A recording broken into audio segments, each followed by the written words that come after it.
Hi, and welcome to Energy TV. This is Anna Choi, Consciousness Coach. So proud and happy, I always do this, to have with us Cordelia Gaffar. Yes? That's it. Okay. Oh, yeah. Okay. I should have verified First that. time. Okay. Awesome. So Cordelia is actually from Washington, D.C. And she has a very awesome, amazing bio as far as many credentials to her name. And hold on. Lost my little page right here. If you can actually share a little bit of just your background before we get started, and then what have been your biggest, proudest accomplishments as an entrepreneur? Very good. Yeah. So I call myself the transformation strategist and emotions opener. But what you don't know about me is that even though I've co-authored 3 book projects. Oh, it froze. Just keep holding. Bestseller, and it was my own solo book. Oh, there we go. It came back. Okay. Okay. So what She's you don't know about me, even though books. Sorry, there's a lag time, so it's like there's a lag time. Yeah, there's a lag time. Okay, let me see. Yeah, so I co-authored 3. I'm gonna unmute. I'm gonna put my video off for a second. Okay, let's see if that helps a little bit. Okay, cool. I've co-authored 3 books that went to bestseller, but my own solo book has never been a bestseller. But I'm totally cool with that because I'm all about people actually using the information, and I really care a whole lot less about people, about the numbers and about getting to bestseller. And I won 2 awards in 2019, one of them for best podcast host of the year in London. But what you don't know is I almost gave up that podcast because I was looking at the numbers. I was like, well, there's only 50 people listening, but that taught me a very important lesson. It's not about the quantity, it's about the quality. So, here we are today. And I just want to share that when we take our ego out of the equation, we can bring so much more to life. That's what I've learned. I love it. What inspired you to even begin your journey in being the emotional resilience guru for helping women? Yeah, I didn't really perceive it that way. I originally just wanted women to take better care of themselves, right? And I saw myself as more of a holistic wellness coach. But in working with women, the same thing that came up, emotions always came up as the thing that was keeping them from whatever their desired outcome was. So I decided, well, let me just lean into more of emotions. But here's the thing, Anna, I should have known that I was all about emotions to begin with, because why did I start taking better care of myself? I was struggling with postpartum depression. That's an emotional thing. Totally. It's always the thing we have to learn the most often that we begin to support, because we have to deep dive into it. So is that what kind of onset it? So you had the postpartum depression. How many kids do you have again? I have 6 kids. And yeah, so the postpartum depression story is really old because that kid is 17 now. But, I actually had 4 more after that. Who does that, right? I know, like 6. Woo. Like, that's more than the Von Trapp family. That's about It's almost as many. Yeah, almost it is. As many, because I just think about how that crowd size. Anyway, go on. Yeah. So you were like, I'm gonna do more. Well, because you got such power and finesse at that time. Yeah, it was such a powerful transformation for me personally, and just tuning into the depth of compassion that I could have for myself and connecting with my child. And I just did it again and again and again. Wow.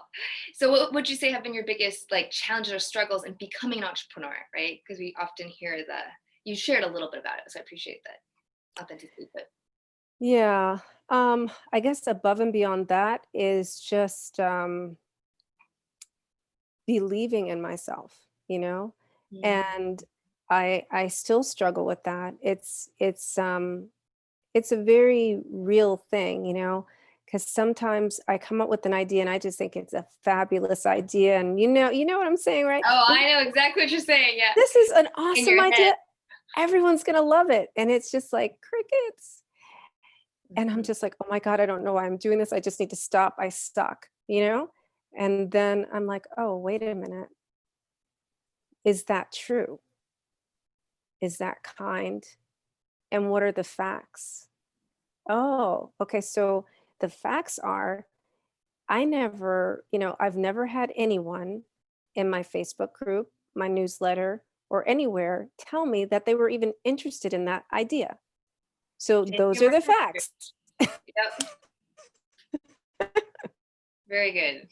Very good. Very good. Very common act. So common. Even those who know they shouldn't do it, do it. Okay, very cool. So just building the confidence I can hear has been and continues to be, right? I feel like that is a challenge all entrepreneurs face. I don't care what level you're at. Every time you up level, it's like a whole new world. You don't know what you're doing, like that. How did you transform it for yourself? Well, like right now, the way I'm transforming it, because I'd have to say, even a year ago, I wouldn't be comfortable openly talking about my political views about what's going on right now.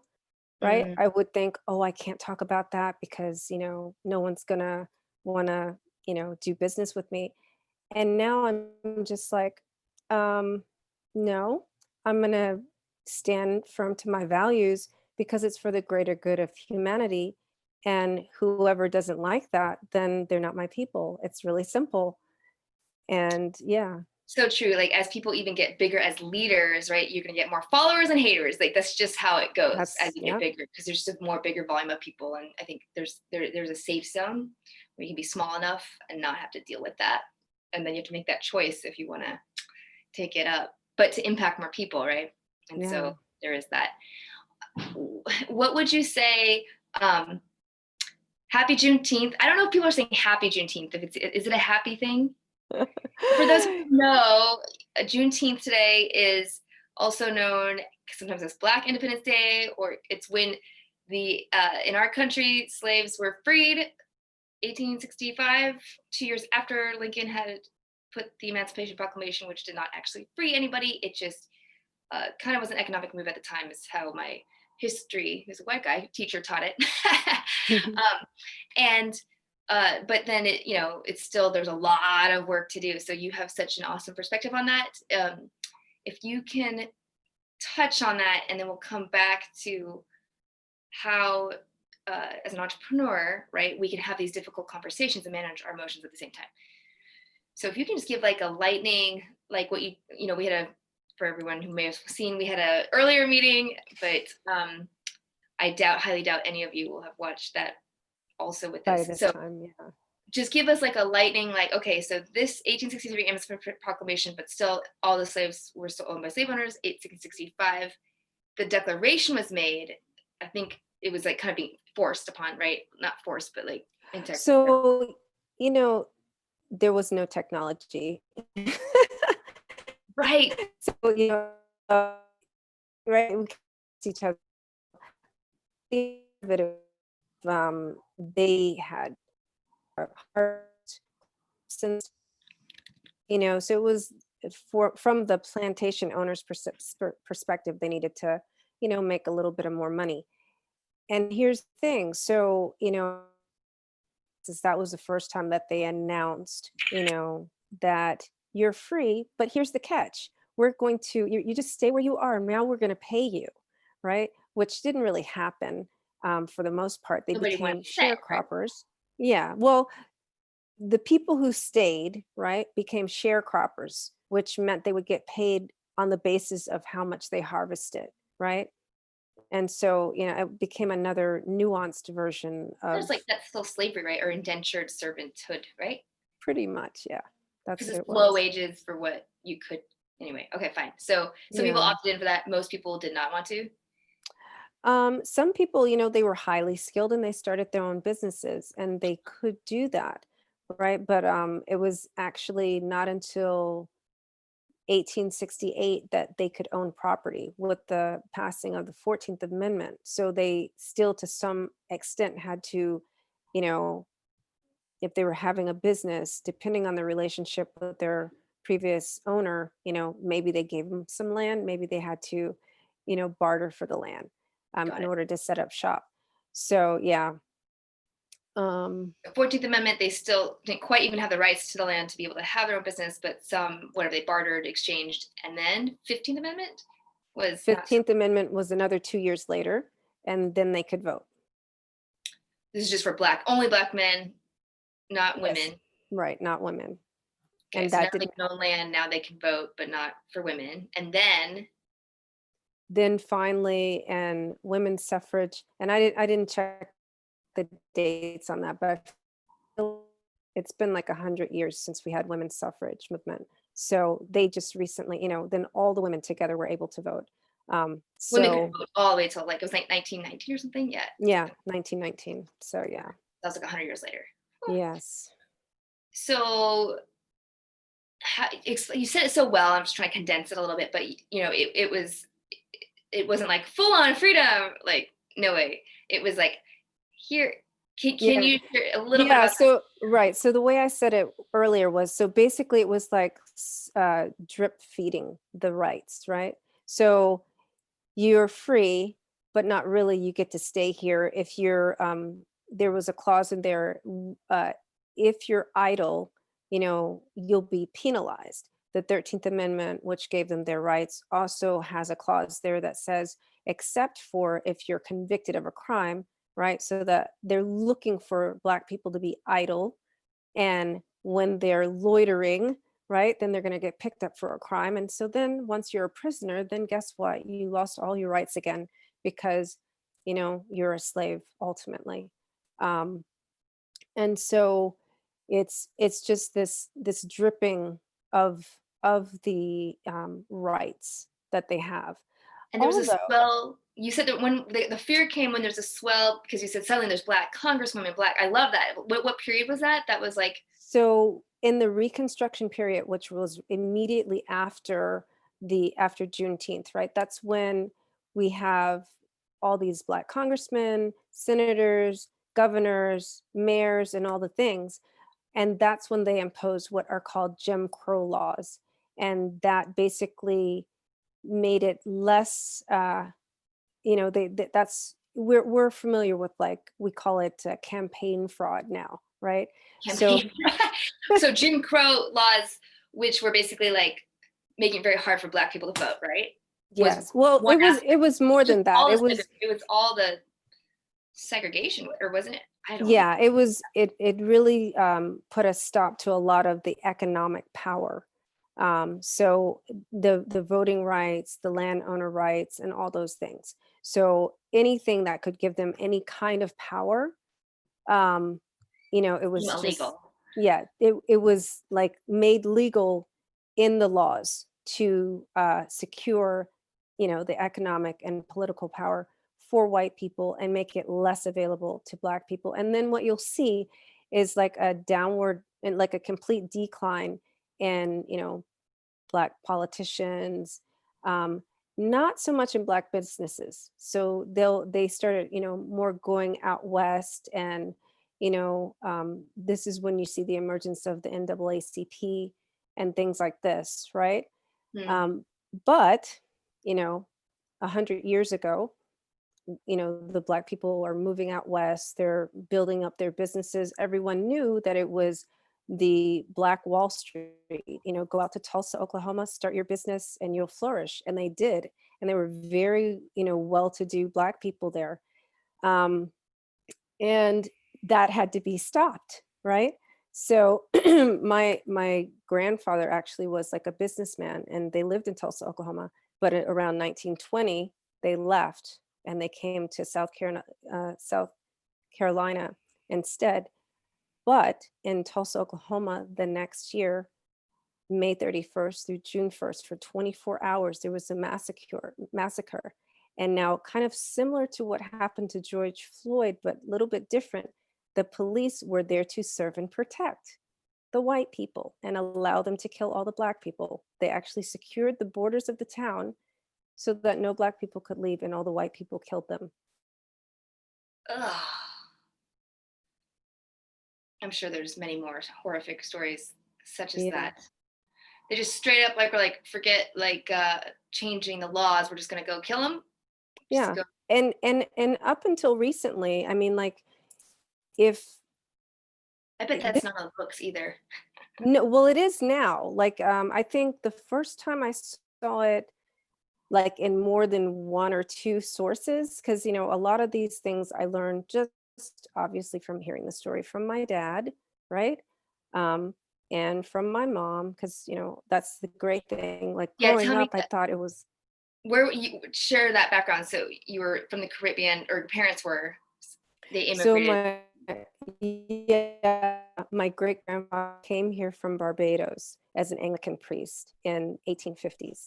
And his whole purpose was he worked for the American Colonial Society, right? And so he had been hired to, um, basically, he had to get all these families together that had been freed from slavery to start the colony of Liberia. But he gathered together those 300 families. There were no ships. So he came to the United States to raise the money to get the ships. When he came here, he met my great grandmother, who was a teacher and worked in the Episcopal Church with her mother. And so together, you know, before, you know, because that time they lived between Philadelphia and New York. And Philadelphia, there was a thriving community in Philadelphia also, but there were often fires in their communities. So they would, like, just burn down a Black neighborhood. You know, this was another way to keep economic power. I didn't talk about that so much earlier. But anyway, so after he raised the money and, you know, they settled Liberia and all that, he stayed here with my great grandmother, obviously, because that's how I got here. uh, Fell in love, they got married. They founded a lot of churches and, you know, colleges. So, like, 1867, they found a college in Virginia area, and that was to educate the recently released slaves, right? And so they educated Black people, usually from the Caribbean. They either spoke English or French because they were coming from, right, the other colonies, and they were part of this building up the educational resources and business resources for the recently freed slaves. So the freed slaves, right, they were highly skilled in whatever it was, because if you've been, you know, to the South, you see these beautiful homes and everything. They built those, right? So they were clearly highly skilled, but they may not have known how to keep books or read or anything like that. So this is where, you know, my family came in. And eventually my my great grandfather died, but, you know, that's when they finally, you know, settled in New York. And my grandmother, I didn't talk about this earlier, but she had founded a home for the old people. It's like the first Black nursing home. And Oh, yeah. in New York. Actually, she moved to Philadelphia later on in life, but, you know, in New York, she was, like, really part of the thriving Harlem community, and which is so funny because I'm now part of the Harlem, you know, wellness network. It's so weird, like, 100-year cycle, even in my own family. Wow. Yeah, so yeah, you know, that's when you see the emergence of the NAACP and all that, and, you know, she was in meetings with Du Bois and Booker T, and, you know, so it's like, Wow. yes, so that was like Your lineage all, is quite, yeah, like pioneering. yeah, and that's just my dad's side. Wait until I don't have time to get into my Yeah, mom's side. give us highlights. It's fascinating. I mean, like, yeah, what's So your mom say? my grandmother, her father, so my great grandfather is Cherokee Indian. from Georgia.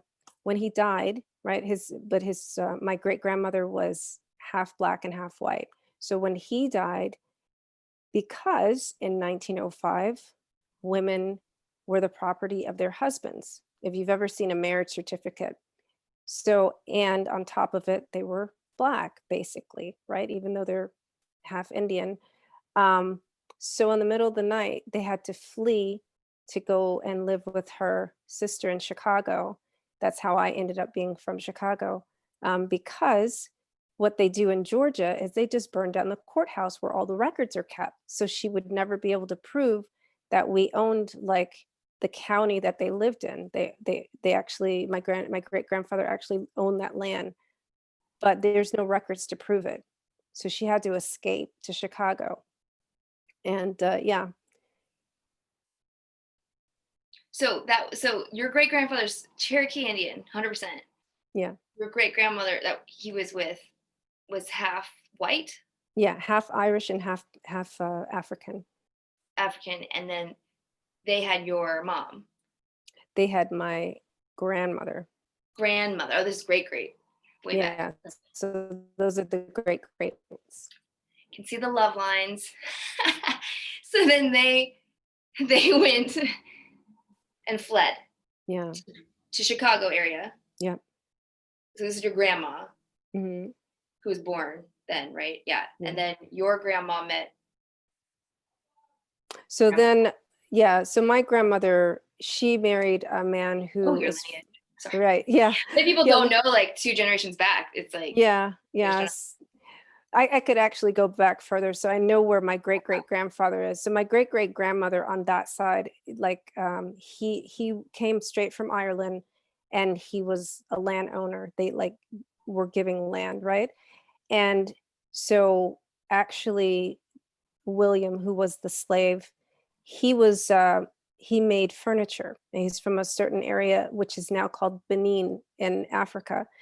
And so he made this wicker furniture. So when he was emancipated, he gave him a portion of land, let him marry his daughter, and he set up a shop.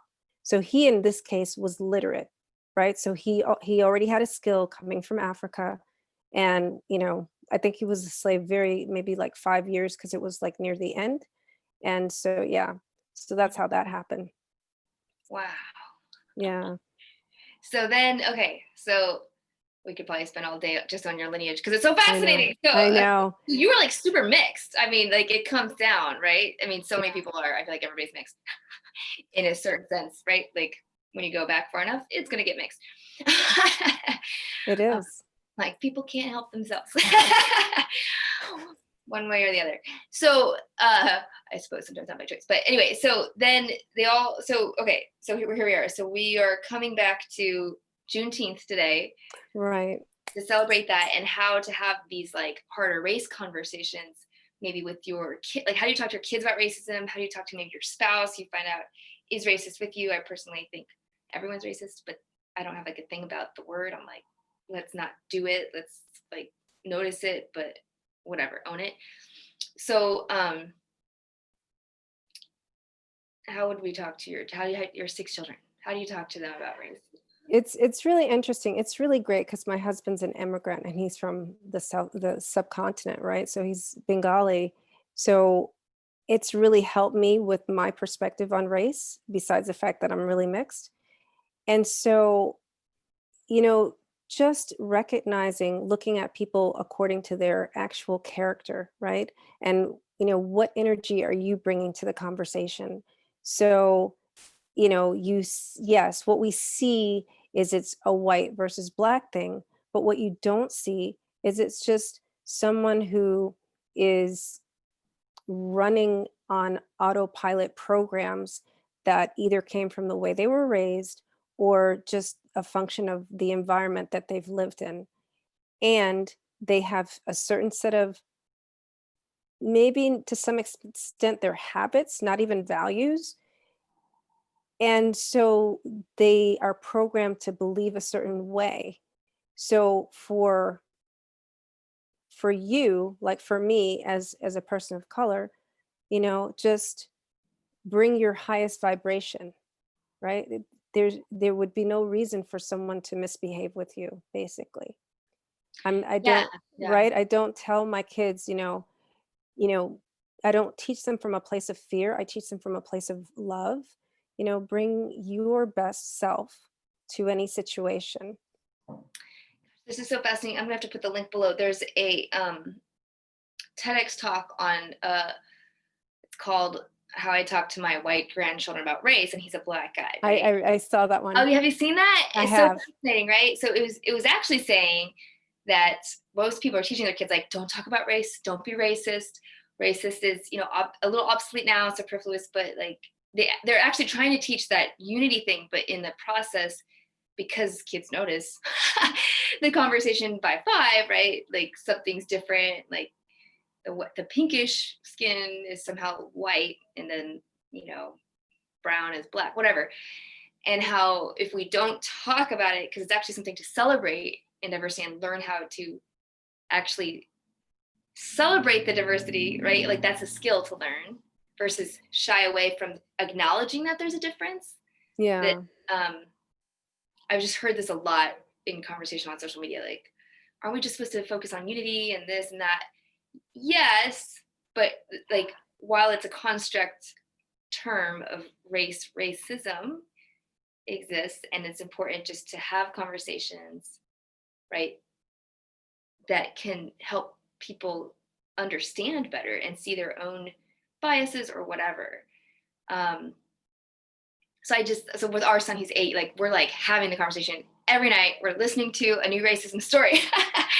And I'm like, is this too much? But it's not. I mean, like, it's happening already. I mean, it's not like I was like, if you was like a little black kid, I would have to have had this conversation a long time ago, right? Like, I feel like, Well, yeah, because for me, I'm trying to think the first actual direct racist problem. Yeah, my kids did have actually at a homeschooling thing. So, and I think they were about 5 or 6. Yeah. And someone actually said, I don't want to play with you because you're a nigger. And Jesus. so my kid asked me, what's a nigger? And I was like, where did you hear that? Oh, so and so's son said that to me. And I said, okay, well, this is a derogatory term that's used to demean Black people. And he was like, okay, but I'm Bengali and Black. And I was like, yeah, well, Like, um, they can't distinguish that. It's all one thing. Yeah. yeah, I said, I'll just talk to so and so's mom you know, and so then he was like really concerned, like he did something wrong because, he's a really good kid. And I was like, no, I said, that kid just probably has never seen anyone who looks like you. And that's, maybe what he grew up hearing and he just doesn't know any better. So the mom was super embarrassed and she was just like, I don't know why he would have said that. And I'm so sorry that happened. And, me at first I was like, well, we're all homeschooling, right? So this is an opportunity to, I said, well, why don't we just do a thing and, we can all talk about, better understand. And they were, oh, we can't do that. And I was like, but why? Don't you want, this is why we don't have our kids in school so they're not indoctrinated. Oh, well, and so then I was like, White oh, fragility. Yeah.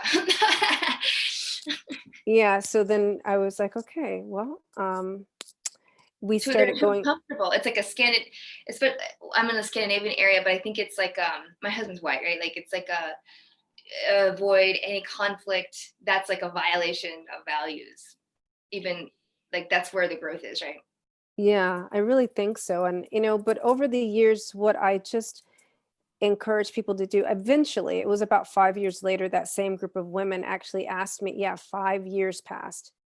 Got it. And thank something progress, but I got it. But we didn't hang out with them after that. I just, made the trip to just be in more diverse places, which didn't stop them from having racist interactions because then, they're like you, to your point, there are caste system, right? Because there's light skinned dark people, light skinned white black people, and there's dark skinned black people, and all that's a thing, right? And so it's like you can't escape it. It's really, so what I really overall have come to is for us to deal with our emotions and uncertainty. If I knew now, if I knew then what I know now, I would have said to her, you know what? You know, you already think outside the box. You're a homeschooler, right? So just open yourself up to the possibility and the excitement of learning a new way of looking at the world with your child. That's the best part about having kids. We don't get to be like these stupid little boxed in idiots. You know what I mean? Like, if I didn't have, I'm so sorry. yeah, you get to not be You're a like, robot. it'll open. Yeah. We need to be like Yeah. the kids, man. Yeah. Like, for real, like, just Uh-huh. open yourself up to uncertainty. It's exciting for them, right? I mean, I've It's just got 6 funny too, kids. because life's always uncertain, it always will It be. People is. operate like it was certain. No, that's the illusion of certainty, right? It's interesting if we did build that muscle of being with the uncertainty, being with what we don't know, and that like it's almost like fear can be that teacher, it can be that guide of like where to enter into to make you a bigger, stronger person. Because even in having the hard race conversations, not just with my son or my white husband, but with like super fun ones, like people that are not at all my thinking at all. And like I do have that scathing, blood boiling reaction, like how could you just have said that? And I cannot believe you just said that. I cannot be friends. Like all that comes up, and I listen, and then there's like this moment where I can choose to keep listening and be like that nice, or be like, or have a conversation. And when you choose that middle ground, but you're presented with the fear, right? That's where So the change I feel like has to happen, right? that's where it has to happen. I mean, I've had situations like, where did you feel it in your body? Yeah, let's walk through it. So let's imagine everybody who's ever watching this picture a very triggering thing, a super racist remark either made upon you or that you've made or that you're embarrassed by, or anything on social media that's been super triggering. There's got to be at least one. So I'm going to picture the guy this morning. There were so many moments. I can't even pick which one. I'm not even going to say it. Like, I'm so embarrassed to say what he said. I can't even say what he said. But he said So yeah. yeah. Some things. And for myself, I have to say, like, for it started in my heart. My heart started racing. My shoulders got tight, and then there was like a fire in my stomach. So these are distinct energy centers, right? So when your heart is racing, you want to question what part of this is making you feel upset. Is this something that's contrary to your values? Is it something that it makes you feel um, you're remembering the way someone treated you or something like that? If it's your shoulders, right? Maybe this was something that you were taught. You're now taking on somebody else's values, So when I was having the triggering feeling, and it first made my heart beat, then my shoulders hurt. And so I realized, okay, so wait a minute. This isn't even, I'm not upset because of something I believe. I'm upset because something I've been taught. Like programming. Yeah. So this is a programming issue. Mm. And the programming issue, now it made me hot in my stomach, which is what ultimately really made me a blend of angry and fearful. So angry, like I was starting to feel like I was being controlled by the words that this person was choosing. And the fear was like, am I losing control, or should I, am I going the wrong way with this? You know? So all of this happens in a split second, just understanding where where it is that you feel in your body, and then trying to be curious about the source of it. Mm. But in your curiosity, it's an openness, right? So if you can imagine now, just lean into that. So I encourage you, if you're sitting, to stand up, because this is a good way to ground yourself, and just, get your feet about hip width apart, and just touch that place of your body, and just really just inhale deeply and let your chest and your stomach expand. And then exhale and tell And are yourself, we thinking of the triggering thing or not? nope, at this time, you're just breathing. You're literally breathing. And so on the second inhale, we're going to inhale love. I'm going to inhale love and send it to the parts that I'm feeling the tension or the fire or um, the discomfort in that part. And then as you exhale, you're just going to imagine that you're blowing that. It's just oozing out of your joints and out of your organs and out of your bloodstream. And so let's just really, again, this time we're going to inhale more with the love, and just deeply.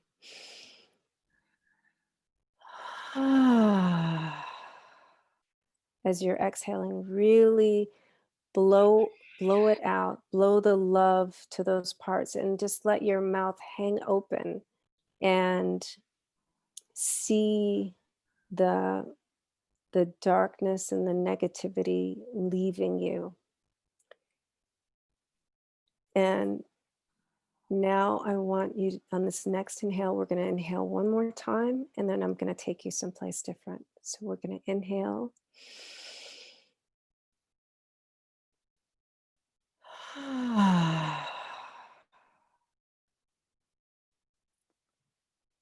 Now I want you to walk towards a door.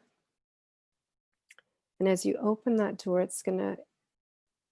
you're going to end up on a beach. And your sand could be white, it could be brown, or it could be pink or black.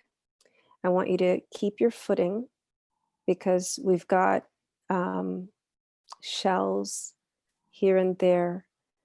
And you want to just make your way to the shore. And as you are going to the shore, you're going to see a light emanating from the water, and that is going to be your healing. So you get to the shore, and the waves reach your toes and your ankles a little bit sooner than you expect, but it's surprisingly warm, and it goes into your pores and into your bone marrow. And I want you to breathe in the waves as they come into your body. And again, just be with that as a healing, and let it come through your entire body. And just take in a couple of more breaths, and let that water come up to your knees, maybe up to your hips, and move yourself from side to side as you're breathing into the waves and into the breeze. And welcome this as an opening. This is your portal of cleansing for any time you have a triggering situation. You'll imagine that this healing is coming through you and purging out with this bright light. And say thank you. And then we're going to go back to the door, and I want you to hold this moment and this light in your chest, just touching your heart, and again say thank you.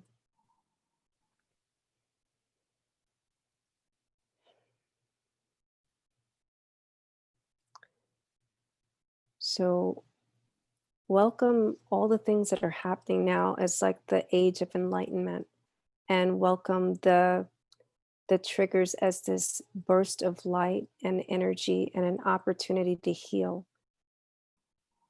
and be a beacon and light for yourself and for your family. So that's really your point that you want to come back to every time you have this feeling, this disruption, and just let it go. So you can open your eyes, and just for you, like, are you still feeling it in your, where did you feel it in the first place in your body? My kidneys. Wow, so extreme disappointment. So you're disappointed with humanity. How dare they do this to the world? Yeah, wow, that's interesting. So your kidney's still Fear there hurting? too, right? Isn't kidney? Fear too, but it's deep disappointment mostly. That's interesting. So are you still feeling heavy? No, I feel way better right now. Right Breathing now. the light. Yeah. Now you got the light. Yeah, so yeah, this is a good way to start your day too. Just being open. And I think it only takes like 2 or 3 minutes, and just open yourself up to to something different and something new. And you know something different and something new is exciting. This is the word. Yeah. Yeah, this is the word that we use instead of it's new, it's different, it's scary. No, it's exciting. It's an Yeah. adventure. you- Exciting. yeah. So change, I call it sweet talk. You change your vocabulary, reframe it Mm. instead of, this is the end of something amazing or grieving it. This is the beginning of something incredible. And I don't even want to ruin it by imagining what could happen. This is going to be a great adventure. Love it. And that I could reframe even that incident because it was beautiful. Like we had a loving moment, with this person that's completely fundamentally different. We came to an understanding. We actually found areas of alignment and commonality. And it's interesting that as we speak the new excitement of it, I then draw out from the experience all the positive things, because there's many that we could hold first off the conversation at all for a whole hour. It was not supposed to be that long. We had respect. We listened to each other. We actually never fought. We learned, and we both were like, oh yeah, I can get that. Like, I see that, but what about this, right? We could actually, he thanked me. He's like, you're the first person I could actually say without getting yelled at, just my perspective, which I thought was interesting. Yeah. And in the end, he's like, wow, he just thanked me. So that's the power of the opportunity of the hard conversation. So thank you so much, Cordelia. You're amazing for really taking a pain or a trigger into pleasure, right? Or into a positive reframe, right? So you can see how important your work is. How can people learn more about you, get involved with what your work is and up to? Like, I'm happy to put any links below. Right. So, there's my website, which is my name, CordeliaGaffar.com. The best place to really hang out and get to know me super well is my Facebook group, which is Replenish Me group.